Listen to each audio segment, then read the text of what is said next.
yourself, just bear in mind, don't get in the way of equipment and don't get in the way of people trying to flee. That's the situation right now, Marty. All right, Gene, Ken, thank you very much. Let me tell you what we're going to do. Let me very quickly again give you this. At least 30 homes, probably more, have been lost. 10 other structures have been lost. One man in the hospital at the UCSD Burn Center in serious condition. The National Weather Service expects that these winds will continue to blow out of the east into early afternoon. They're not going to die off tonight. We're losing lots of homes built in the late 1970s with shaking roofs, these embers flying through the air. The fire, as Gene and Ken told you, as Susan Taylor and John Gregory told you, as we saw from the helicopter shot, is spread over a huge area in hot spots, in houses, as these embers blow in the wind and then start these fires. The fire departments and police departments doing everything they can to respond with the appropriate number of personnel. At this point, let me give you the evacuation centers one more time. They are San Marcos High School, San Diego High School, and Rancho Santa Fe Middle School. All three of those, it says San Diego Academy. That's what was San Diego High School. These three are staffed by the Red Cross with all of the services anyone needs who needs to evacuate. We will follow this minute by minute. What we're going to do is join the second part of this mini-series in progress. We'll keep you updated throughout the evening and have the full story for you tonight. Any new developments at 11 o'clock on KNSD News. So right now, we're going to return to our normal programming. I'll be back with you with our live crews throughout the evening, and then again, we'll have the full story tonight on KNSD News at 11. This has been a special report from KNSD News. See from this map the overview from Los Angeles, from Sur, Carmel, all the way to Tijuana. Flames driven by winds of up to 70 miles an hour, popping up everywhere. Now, the embers from one fire can travel many miles in the air and land in another area, starting with the fire that's happening in Los Angeles. Now, this area is really scorched. Fires everywhere, northwest of Los Angeles. As you can see, the fire began this morning in the Malibu Mountains near Calabasas. Here it is, and spread westward to about 1,000. It scorched 1,000 acres toward the Pacific Ocean. Now, schools were evacuated at this hour. Pepperdine University has been evacuated. Pacific Coast Highway is closed in this area right here in the Malibu area. Now, 35 miles east of Los Angeles in the Chino area. Rural Chino has had problems all day long. About 100 acres have burned there so far. Firefighters have their hands full. Los Angeles County, this entire area, is the scene of a number of small fires. LA firefighters have been kept busy putting out hot spots and potential flare-ups. Powerful winds fan flames leaping 50 feet in the air as they blowtorch through a neighborhood right about here, as you can see, 35 miles northeast of the Los Angeles neighborhood. Now, in Orange County, the Tustin area has lost about 20 homes and structures. Exclusive neighborhoods have been victims of firestorms just running through these hills toward Tustin. They're all going again toward west. Now, let us take a look at the San Diego area map. The biggest fire we have now is definitely Carlsbad. We showed you earlier a wildfire which started in the Elfin forest area right about here. In the forest area moved toward La Costa, and that's where it's happening now. 45 are scorched. Now, we have some reports of 30 homes or structures destroyed in the La Costa area. 350 firefighters are now on the scene at this area. This blaze is out of control. We are concerned. Firefighters say they do not even have it being close to being contained. Now, in right about here, another problem, a small fire near Quail Gardens. Firefighters are watching the area for hot spots and burning embers in that area. Now, I have to also bring you down to Tijuana. A number of acres right down here scorched near the... You know, we reporting about 1,000 acres that have burned, more than 4,000 now. It looks like a lot of the fire crews here are really getting everything under control. I mean, there are definitely a lot of hot spots left. With the Santa Ana conditions, it is not helping the situation at all. A lot of smoldering hot spots, and I know that Leonard Villarreal has been in the neighborhood of La Costa where there is some major devastation going on. Leonard, can you hear me? I can hear you, and it's been an incredible, unforgettable night here in this area of La Costa. We're at Cadenzi and Borla Place where, just in this area, about 8 to 10 homes have gone up in flames. Right now you can see behind me what's left of one home that just went up in flames. Right now firefighters continue to try and put out what's left of the flames just so it doesn't spread. We can tell you good news right now is that the winds have died down a little bit, and we're going to go live right now to Susan and Bill Pierce, who live next door, and you guys put up a heck of a fight as well, right? That's true. I got home from work about 6:30 and Susan was putting things into the car. We watered the roof for about 5 minutes and we were told to leave. Going down Cadencia, we both went through fireballs, walls of fire and down smoke. The street here. And homes to the left of me 50 minutes before that were nothing but 2 or 3 foot stakes of embers.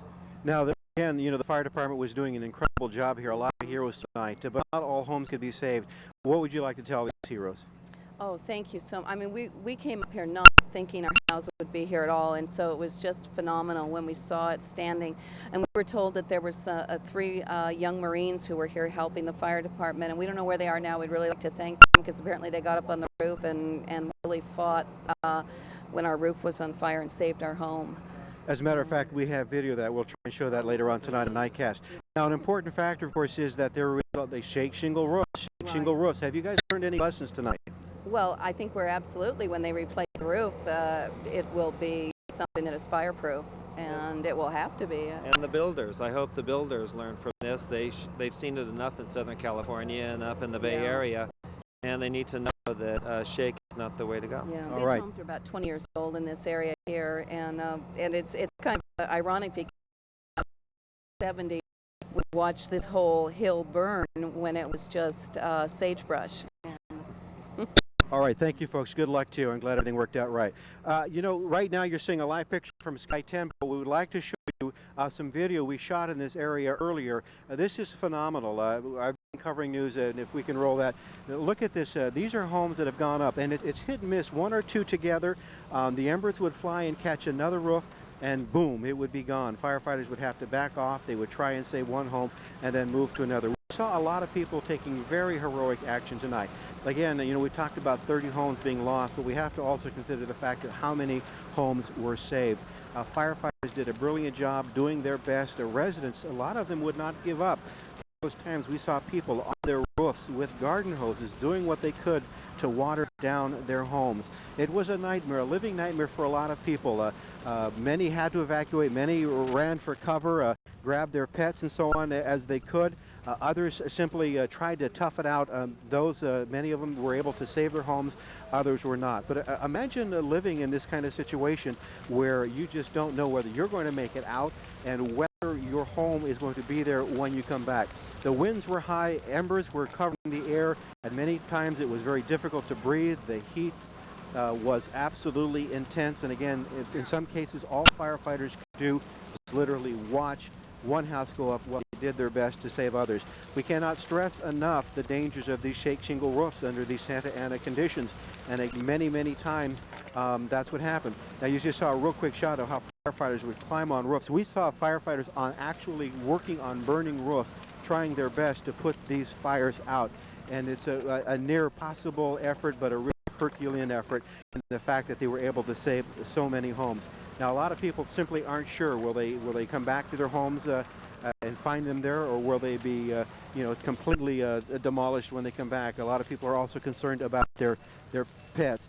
We are back live, and this was used to be a garage, and right now nothing left but a few burning timbers and some paint cans. So it's been an incredible night here in San Diego. We were also up in Tustin earlier today where many homes were also lost. But Carol and Kim, the phenomenal effort here tonight. Things are starting to quiet down, but you know what? We still have to worry about tomorrow. No question about that. Leonard, you're going to have to take good care of yourself. You have seen a lot of pain and suffering today. Absolutely, but we will do our best to manage, and the people out here have been incredible. One gentleman told us he was able to save his house, and he said a total stranger, a person he had never seen before, came up on that roof and helped him save his home. He is grateful. But we've seen that kind of action played over and over again tonight. There are some real angels out there. Yes. Thank you, Linda from La Costa. Most important tonight, especially because of the fact that we've been hearing that we're low on resources because a lot of our fire crews went north to the LA fires. So tonight I heard that the mountain search and rescue teams are actually out fighting this fire. This is the first time for a lot of them they've ever done that. We're going to go now to Lieutenant Joe Hassenauer of the Carlsbad Police Department to tell us a little bit about what's happening and what they want to get out in terms of information for the people. We are looking right now at pictures of Sky 10 as we talk to him on the phone. Lieutenant, are you with us? Yes, I am. What is the situation tonight? Situation remains very serious. We're fighting fires pretty much in the eastern section of Carlsbad, around the area now of Olga and El Fuerte. That area is been evacuated in part, is continuing to be evacuated by emergency personnel on the scene, and we are struggling to take control of the fire. It doesn't look at any point in time, like at any point, anytime soon, it's going to happen. The fire is just raging, and we're doing our best. Lieutenant, we were here, Kimberly reported earlier that a fire official had told her zero containment. I mean, that's not very encouraging at this point. What are your warnings to residents in that area? Well, if you can see the fire, get out. We have Olga Road westbound open. I understand the traffic on that is pretty much minimized to where the access is good, Olga Road westbound. And if you can see the fire and if you have any fears at all, take what's important to you and leave as soon as possible. Hey, Lieutenant, I'm very familiar with that area. There are lots of homes up on that hill right off of Alga leading up into Cadencia and all those other streets. I mean, what is the potential here for this fire? Well, I'm not a fire official, but I'm guessing that the fire has the potential to go all the way to the Pacific Ocean. There's a whole lot, Kimberly, you're right, there's a whole lot of homes between where the fire is and where it potentially could go, and it's driven in part by the Santa Ana winds. Oh dear. We have been reporting and hearing all night about the mass destruction of homes and structures, and even the loss of animals and pets. Lieutenant, what's the status on actual injuries to people? The only report I know is one I've seen on TV, and I'm not sure that happened in Carlsbad. I haven't personally received any reports from injuries within the city of Carlsbad, so we appear to be lucky at this point in time on that issue. We keep talking about resources being low. Is there a real concern here that we need to get more troops on the fire line? Well, the fire line is so hit and miss that I don't know that we need more troops. It's dealing with the elements, and I don't know how you can deal with the elements based on what they are now. Once again, I'm not a fire official, but it's hell out there, and they're going all over the place, trying to keep ahead of the fire as best they can, evacuating people ahead of the fire, and we just have to keep our fingers crossed. Are a lot of folks, Lieutenant, taking advantage of the evacuation centers? I don't know how many personnel have been evacuated. I do know that there are three. Well, actually, I have two evacuation centers listed. I understand there's a third, they being San Diego High School and San Marcos High School. And there's also a number for the Red Cross that I can give you if you care to have the Red Cross number for information. That would be great. 291-2620. That's Red Cross information, 291-2620. Okay. The other evacuation center is Rancho Santa Fe Middle School. That's correct. Add that. Well, Lieutenant, we certainly appreciate you joining us tonight. You did mention the elements are really what we're up against, or what firefighters are up against at this point. Everything else can be done, has been done, and the problem is the weather.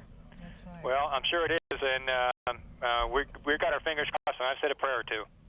We really appreciate your time this evening, and we'll check back in with you as the fire progresses. Okay. Thank you for your time, Lieutenant. We have Leon Smitherman with us because we're all looking at those winds right now. They are blowing out there, and this fire is just racing down that hill. Yeah, Kimberly, unfortunately, that is exactly what the problem is. And the Weather Service has now